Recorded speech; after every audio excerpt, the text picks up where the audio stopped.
Hey guys, welcome to the channel. In today's video I'm going to be making this asymmetric neckline with cape, so keep on watching. To begin with this tutorial, I'm going to cut out the back piece first. So I'm marking out the length of the blouse plus sewing allowance for the shoulder part and folding allowance for the bottom part of the dress. So that will be the length, top, not dress. Then for the width, you're going to take your zipper allowance plus your bust measurement divided by 4 plus allowances. Then you're going to cut the front part on fold, minusing the zipper allowance that you placed on the back piece. You're going to cut the same rectangle shape but on fold.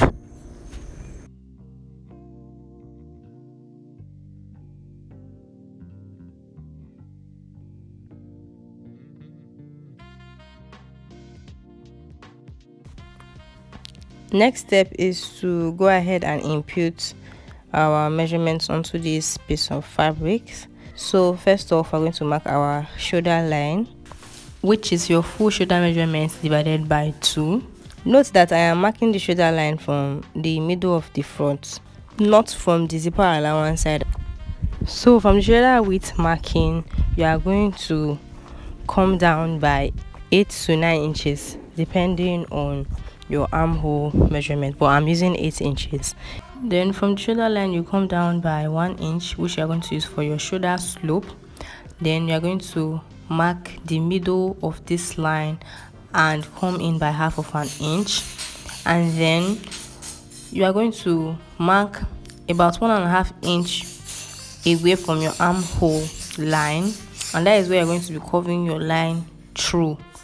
So we are going to connect all these lines together and then impute your exact measurements, your exact bust measurements, your exact waist measurements, including sewing allowance. And then from your waistline marking, you want to draw a line down to the end of the top length, as if you are drawing a line to connect to your hip line, and then cut out the sides of both the front and back piece together. So now you're going to open it up so that we can cut the slant neckline, which is the asymmetric neckline.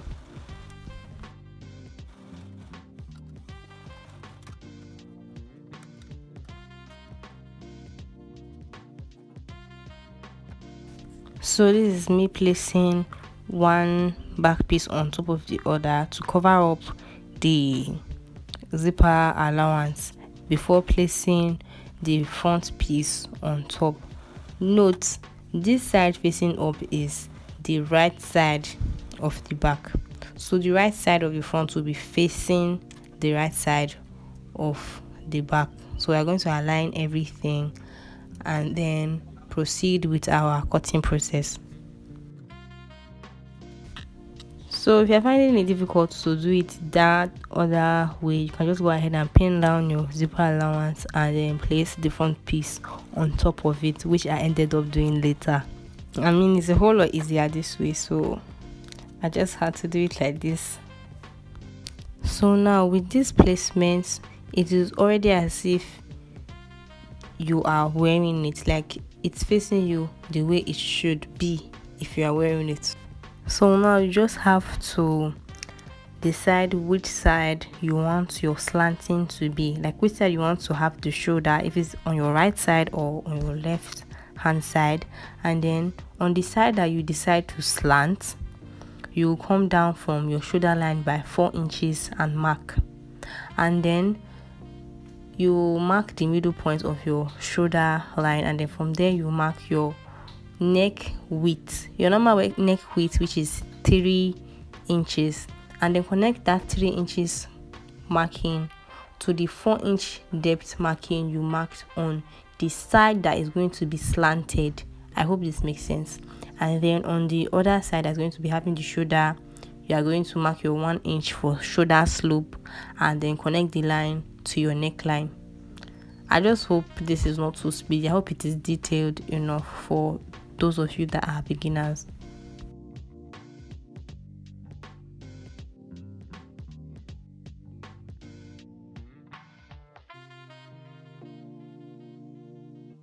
So I went ahead to place back the fabrics together and came down with half an inch to deepen the slope, the shoulder slope, like the neckline, because we noticed that it was too high. But if you're okay with it being high, then you can leave it like that.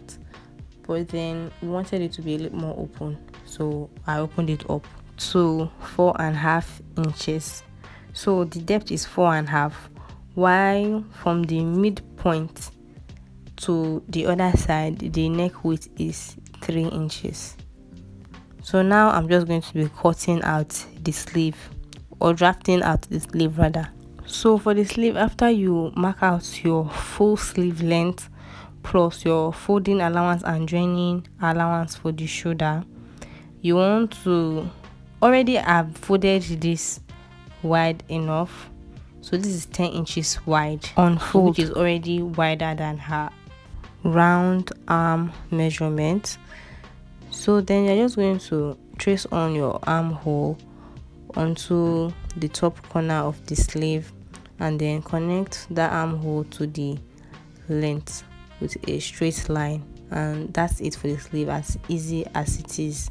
Then for the slant side, you want to take out one sleeve. Then for the slant sleeve, you want to trace out the armhole.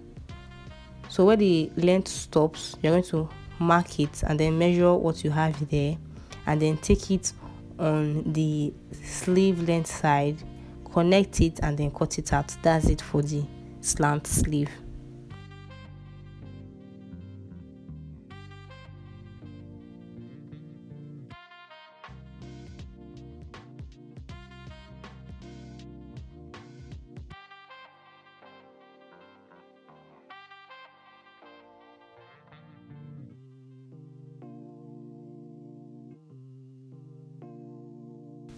So quick explanation to what I did here.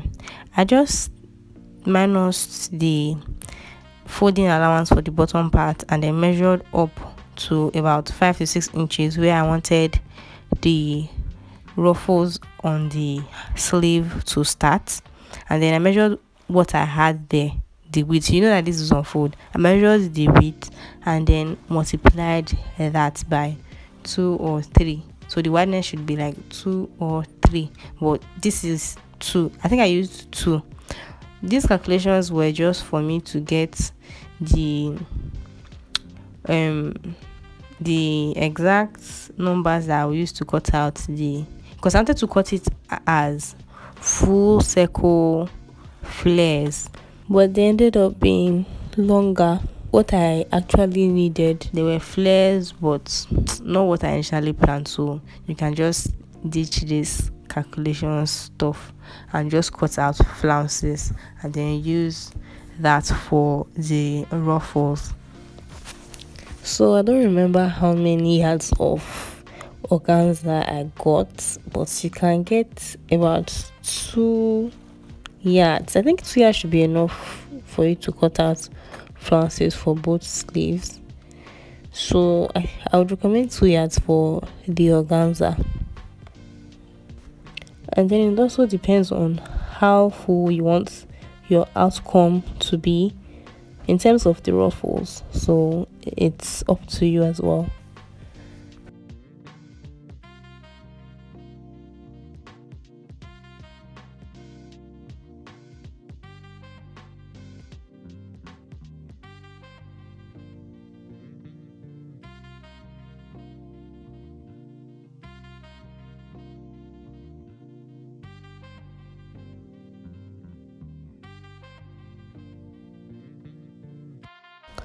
So looking at what I initially cut, you can already see that this is too long. I think this was 6 inches, but I needed 3 inches, so I shared this into 2, and then the rest flares that I cut were this smaller, like this smaller flare So that was the size that I used to cut the rest flares.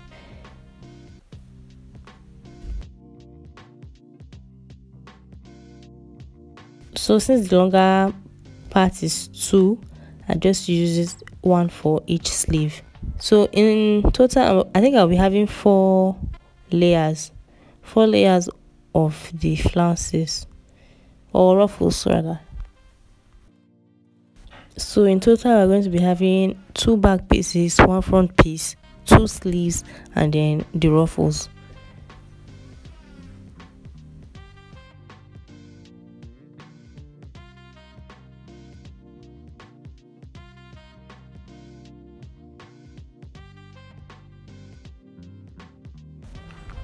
Now to begin the sewing process, we are going to double fold the hem of both sleeves.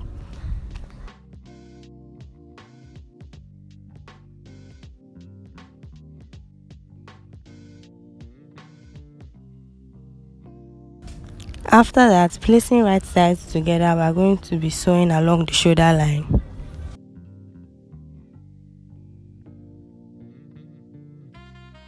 Then now you're going to go ahead and attach on the sleeve to the shoulder line. Go ahead and pin the notched area, which is the middle part of the sleeve, to the shoulder line of the blouse, and then pin every other place and sew around.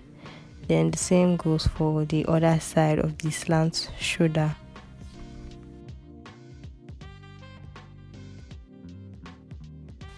And again, make sure you are placing each piece together with right sides facing.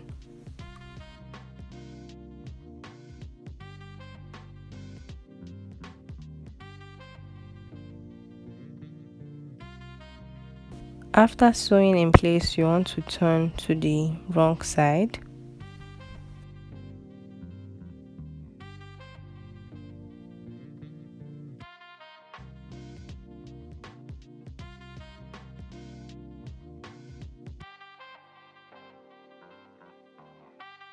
Pin in place and impute your exact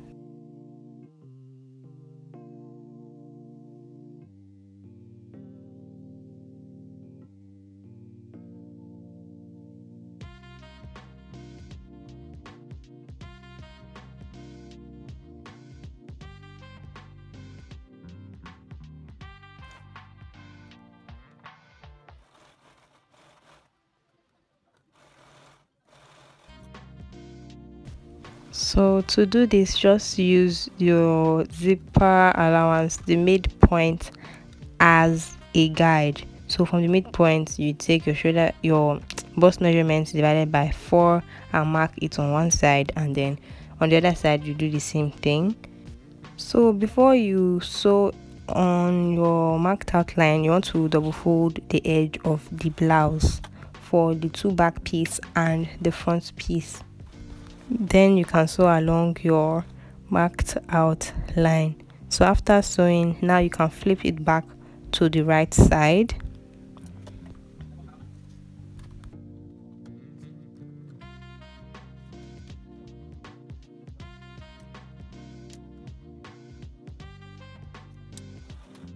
You can go ahead and iron out the sides of the blouse already, but I didn't. I actually ironed it later on, but you can go ahead and do it now before you measure your collar. So as you can see, I have gone ahead to pin the neckline in place, and then you're going to place that onto another piece of fabric, which you're going to be using to cut out the collar. So to do that, I am going to go ahead and pin this to the fabric so it doesn't shift, so it doesn't move around. I just pin it to the plain piece of fabric and then chalk out what I have. Make sure to include your sewing allowance. So as you can see here, at the shoulder part I added 1/2 inch, and at the end of the front collar I also added 1/2 inch for seam allowance. So now you're going to mark out your collar depth, like the length you want it to be. I marked out 3 inches. So after sewing, I will end up with 2 inches for the collar length. If you want yours to be longer than this, you can feel free to add to the measurement. So you're going to cut out 2 pieces of this. One will serve as the facing.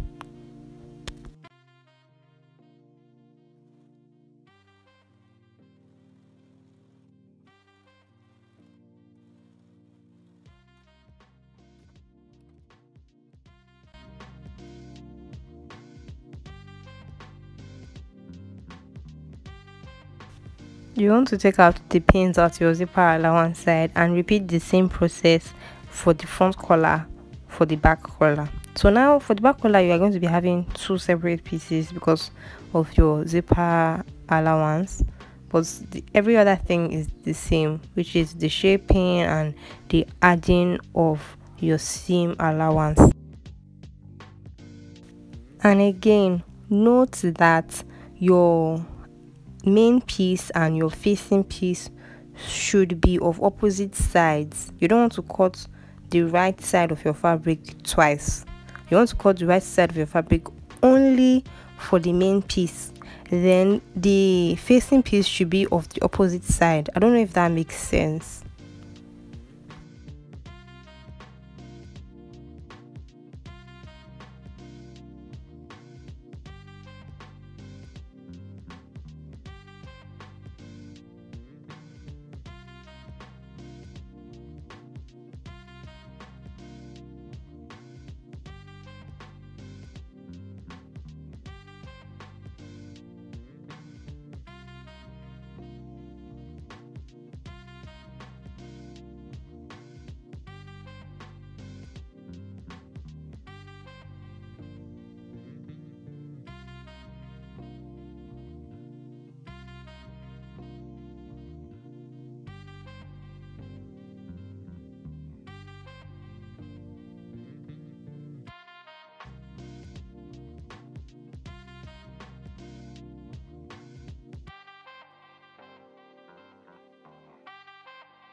So for those flounce pieces, those flare pieces we cut earlier, I already went ahead to weave the both edges to stop them from fraying and to also give it a nice look. So now I'm going to be marking out where I'm going to be sewing my flare pieces onto, and then these lines are 1 inch away from each other.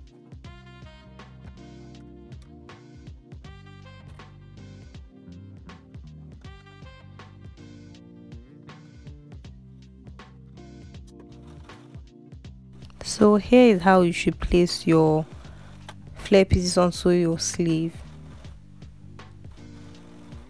So I'm having 4 lines here, so I'm just going to be placing it like this. You want to begin your sewing process from the back end of the sleeve, which is the side with the sewing allowance.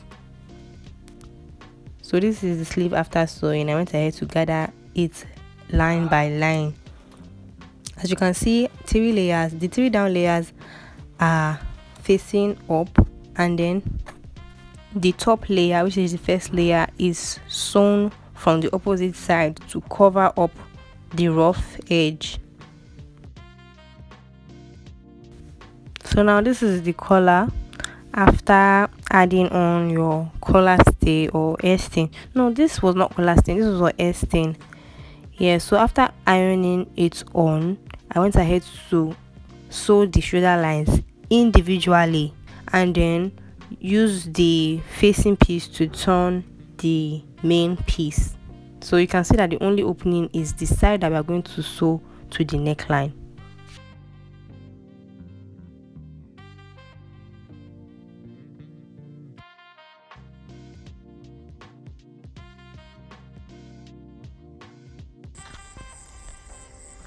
So now you are going to take the collar, and then the part that is supposed to be at the shoulder point, you are going to place it under the actual shoulder of the blouse. That is, place the right side of the collar to the wrong side of the top and pin in place. Pin it along the neckline for the front to end at the middle of the slant sleeve, and then also for the back to also end at the middle of the slant sleeve. So I hope you just understood what I said, because this clip is not focused, like the camera was not focusing during this clip, so just bear with me.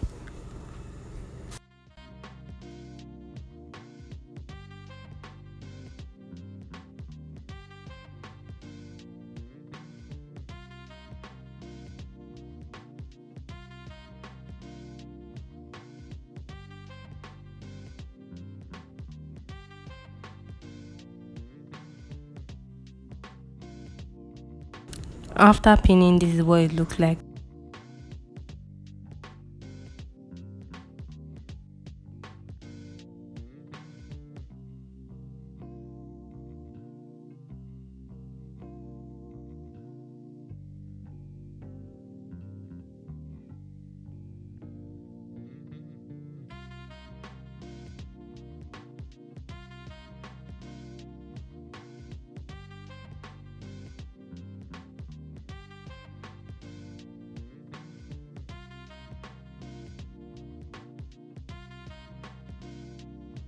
So now you just want to sew along the edge.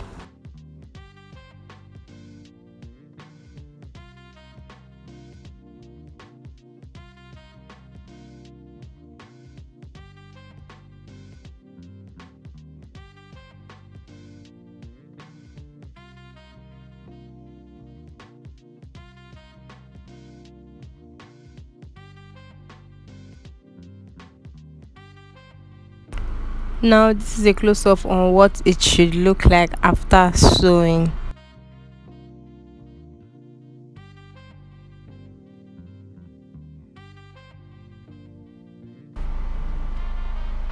Now we're going to go ahead and notch along the neckline.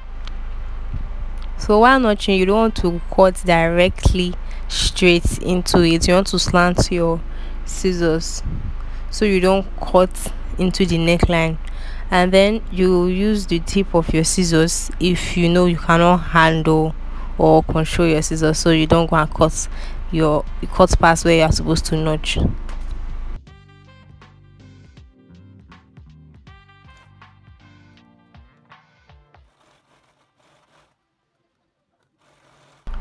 After notching, this is what it looks like. You can see the neck area is movable to enable your cape to come to the other side.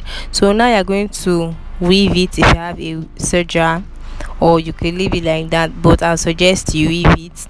Then now you're going to top stitch this sewing part. You want to top stitch it to the main blouse. You don't want to top stitch it to the collar side, you want to top stitch it to the main blouse.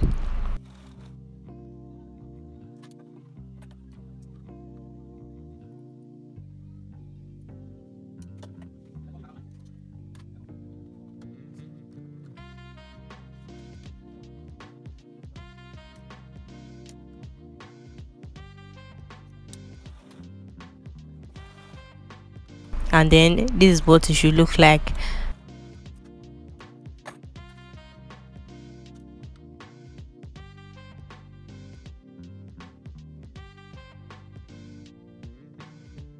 I also went ahead to stitch the collar down in place at the shoulder line.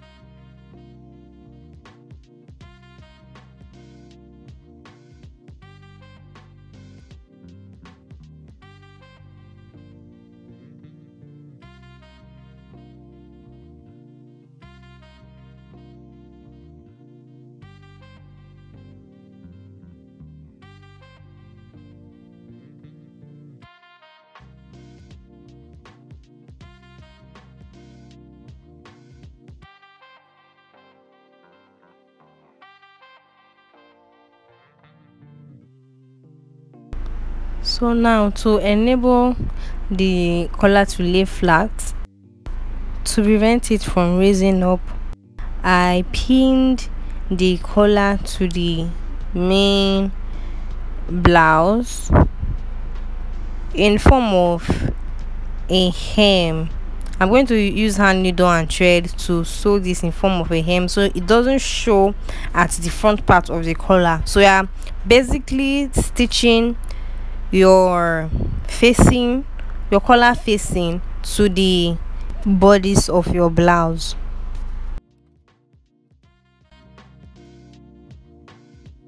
So now you're just going to go ahead and install your zipper using the sway method.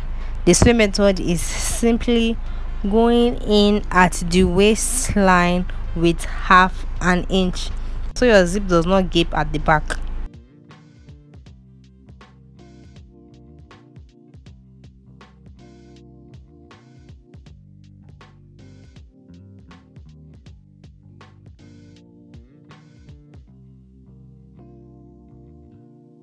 After this, you can go ahead and iron everything in place, and that is it for this tutorial.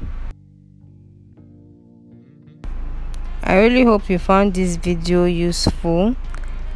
Make sure to like, comment, share and subscribe. See you in the next one. Bye.